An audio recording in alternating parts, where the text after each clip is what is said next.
তবু এই দেয়ালের শরীরে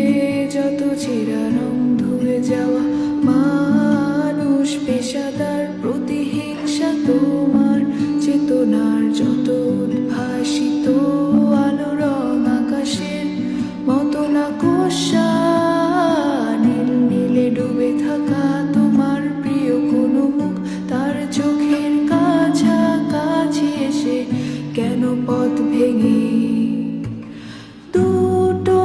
মানচিত্র এঁকে দুটো দেশের মাঝে বিধে আছে অনুভূতিগুলোর ব্যবচ্ছেদ।